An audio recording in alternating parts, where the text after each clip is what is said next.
Hi, Chuck Vosburgh here, and this is Photoshop for Photographers. In this lesson, we're going to learn how to do some image correction. Image correction is something that you definitely want to know how to do because you can make your photographs look a whole lot better with very little effort. So I've got a photograph opened up here. Let me get to my magnifying glass tool and click Fit on Screen so that we can make this so we see the whole thing. Now I'm going to teach you how to use adjustment layers on this.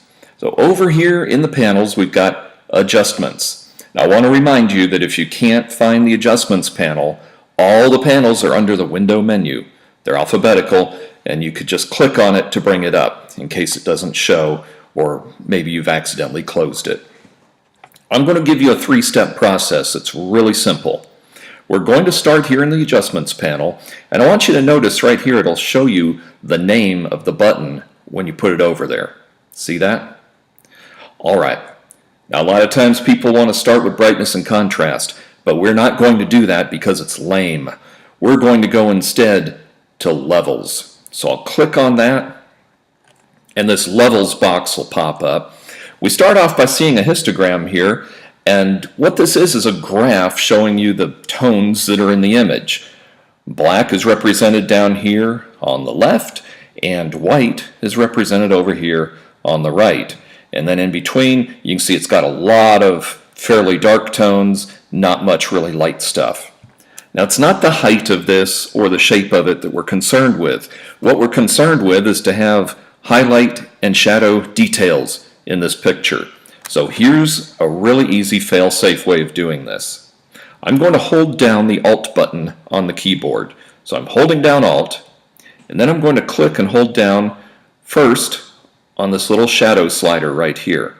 Now, not the one down here. We're not going to use this. It's the one up here underneath the histogram.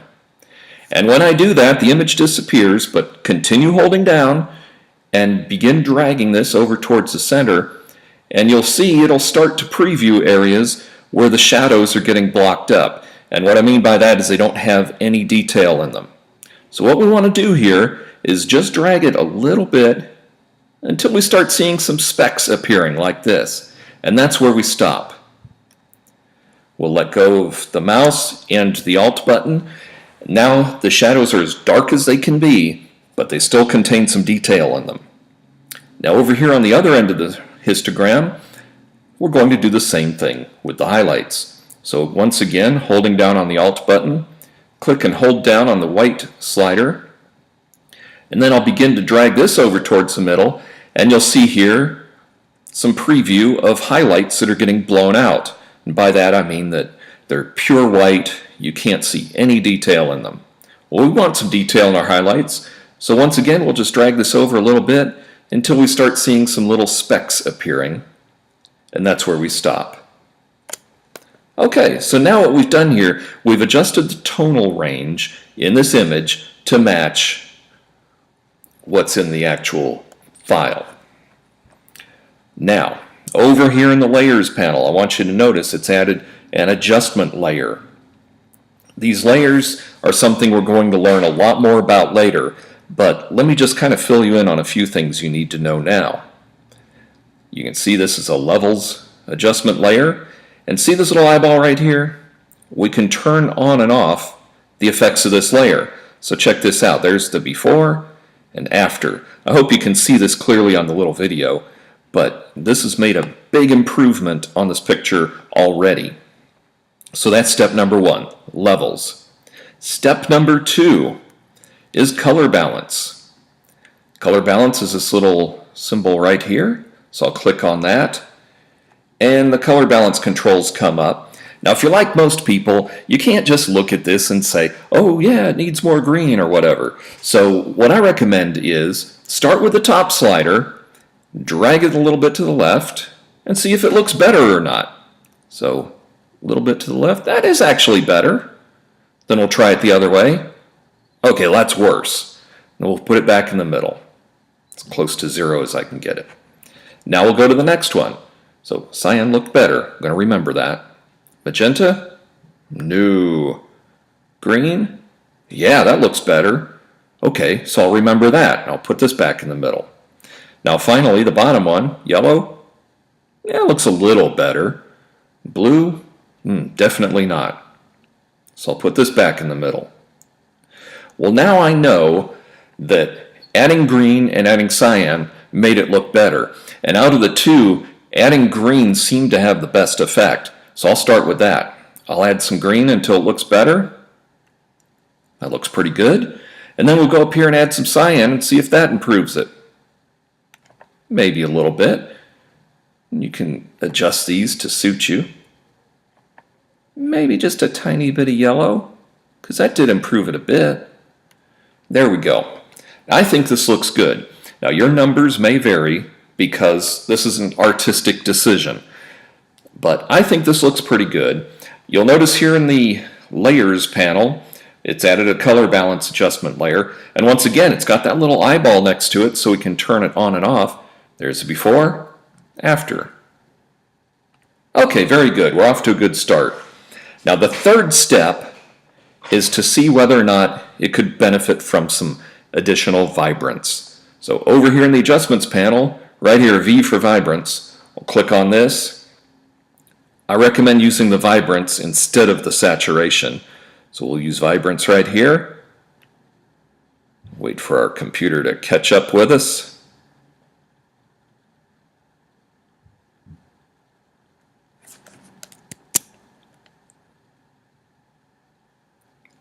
Well, there's always a little bit of a wait when you're dealing with this.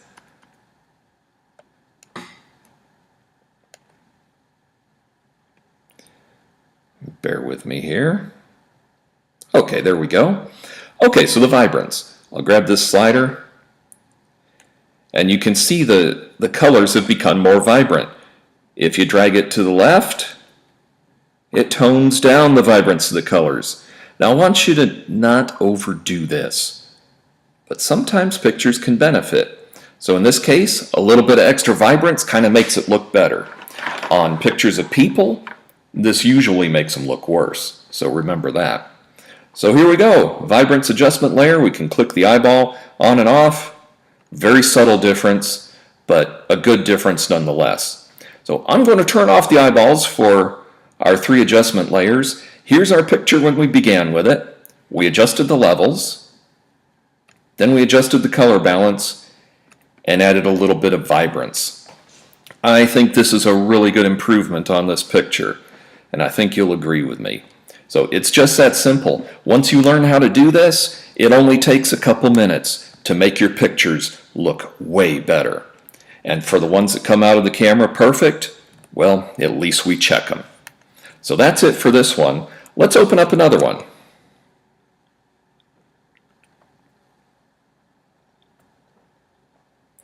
Portraits can be a little bit more difficult.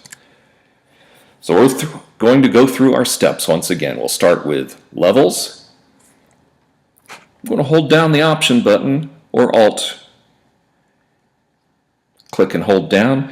Now you can see here this already has some specks appearing. So we'll just leave the shadows where they are. They're already plenty dark. Now at the highlight end of the scale, once again, going to hold down the Alt button, click on the slider, move it over, start seeing some little specks appearing here and there. That's where we stop. Alright, so let's take a look over here in the Layers panel. By turning this eyeball on and off, you can see that this did kind of improve the photograph already. Now let's take a look at color balance. That's step number 2. Color balance. We'll start with the top slider. Does more cyan look good? Maybe a tiny bit. Does more red look good? Ooh, definitely not. So we'll put this back to 0. Then we'll go to the next one. More magenta? No. More green? No, not really.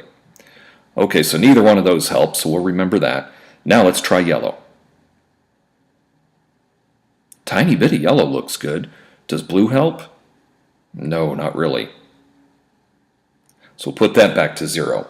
Well, it looked to me like cyan helped the most, so I'll just give that a tiny bit. This is a very subtle change, so you may not see it real clearly on your video. And maybe a little bit of yellow. And again, this is just to taste. Your numbers might be different. You're the artist. You can decide what looks good to you. So now we've adjusted the color balance.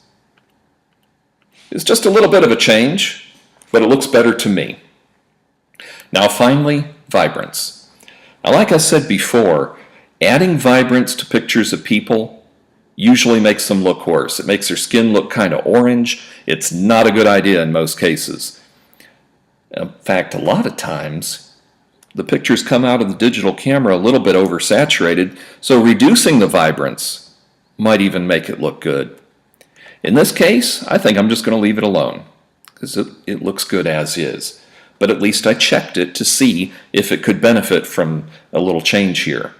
So here are our adjustment layers here in the layer panel. I'm going to turn these off to see the before. Here's where we started. We added levels, color balance, and we didn't really change the vibrance even though it's there. We made this picture look a lot nicer. What do you say we try another one?